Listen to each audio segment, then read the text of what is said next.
Hello everyone, welcome back to my channel. অনেকদিন পরে একটা খুব সংক্ষিপ্ত ভিডিও নিয়ে এসেছি। সেটা হলো অনেকেই জিজ্ঞাসা করেছো এমটিএস এক্সাম কবে নাগাদ হতে পারে। তো সেইটা যেহেতু এসএসসি এখনও কোনো অফিসিয়াল নোটিফিকেশান দেয়নি এক্সাম ডেটের, কিছু বলা মুশকিল, বলা উচিতও না। স্টিল একটা রাফ আইডিয়া ফর্ম করার চেষ্টা করি চলো।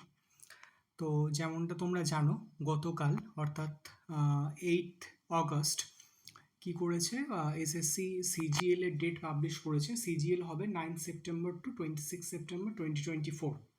এখন জিনিসটা অনেকের কাছেই, আমার কাছেও একটু শখের মতোই এসছে। তার কারণ আমরা ভেবেছিলাম যেহেতু ক্যালেন্ডারে টেন্টেটিভ ডেট বলা ছিল সেপ্টেম্বর টু অক্টোবর, তার মানে আমরা সবাই ভেবেই নিয়েছিলাম যে হয়তো সেপ্টেম্বরের শেষে এক্সাম শুরু হয়ে সিজিএল শুরু হয়ে ওটা অক্টোবরের 5-10 তারিখ নাগাদ চলবে।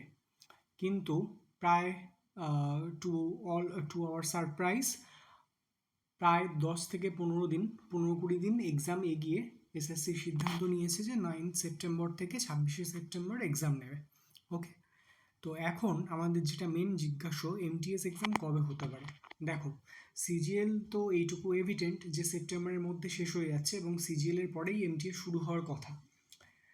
টেন্টেটিভ যে ক্যালেন্ডার, সেই টেন্টেটিভ ক্যালেন্ডারে বলা আছে যে এমটিএস এক্সাম অক্টোবর টু নভেম্বরের মধ্যে হবে।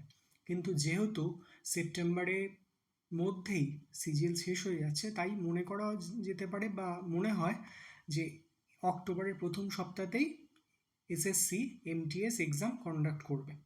তাহলে রাফলি আমাদের কাছে 40-50 দিন রয়েছে। তো সময় নষ্ট করো না, ভালো করে পড়ো। 50 দিন কিন্তু দেখতে দেখতে কেটে যাবে। তো see you in the next video, all the best.